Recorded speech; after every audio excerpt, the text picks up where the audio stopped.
pro-Palestine protests continue erupting on college campuses coast to coast. We're now seeing protests at George Washington, Northwestern, UCLA, several other schools. And this coming after a tense day at the University of Texas, where dozens of people were arrested.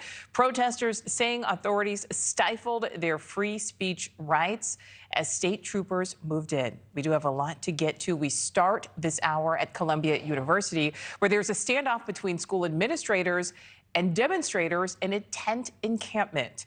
Correspondent Rich McHugh joins us live from New York. Rich, you've been there all week. What's happening out there today? Hi, Nicole. So it looks like just an ordinary Thursday here at Columbia. People going about their business, not much going on. But if you look a little closer, you can see that the standoff continues. There's police presence, but they're in their cars, and there's a lot of them. They're lining all the streets around the campus, presumably waiting 10 hours left until the deadline comes to be, the deadline that Columbia University has set with the protesters inside to presumably disband the encampment. They wrote in a statement, the university president, "I very much hope these discussions are successful.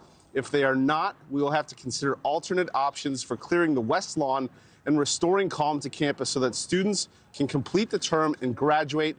They extended the talks 48 hours from the previous deadline, which student organizers say was a win for them. Take a look.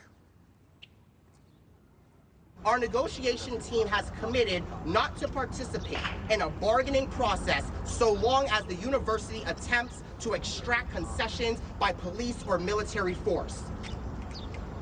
After forcing students, the majority of whom are Palestinian, Black, brown, and Jewish students from marginalized backgrounds to wait in the cold overnight to find out if they would be attacked and arrested by the NYPD or National Guard. Now, one of the concerns from the NYPD and Columbia that they have voiced is that there are outside protesters, outside agitators inside in the encampment, and that's what they're trying to rid the campus of. I asked the organizers inside the encampment about this very thing point blank yesterday. Here's what they said. So our community guidelines state that people can have entrance into our encampment as long as they're respecting community guidelines. Some of those community guidelines, the most important ones, being that we do not allow for any discrimination or bigotry of any kind. Next question. Now, they say they had written assurances from the school that their encampment will be allowed to continue. We also asked in that impromptu press conference yesterday if they're coordinating, if these student organizers are coordinating with students at other schools. They said yes, they would not elaborate any further. Again, deadline 10 hours from now. Nicole, what happens is really anybody's guess. All right, Rich McHugh live for us there in New York City. Rich, thank you. Thank you for watching. Go to newsnationnow.com to find News Nation on your television provider. And don't forget to click the red subscribe button below to get more of News Nation's fact-driven, unbiased coverage.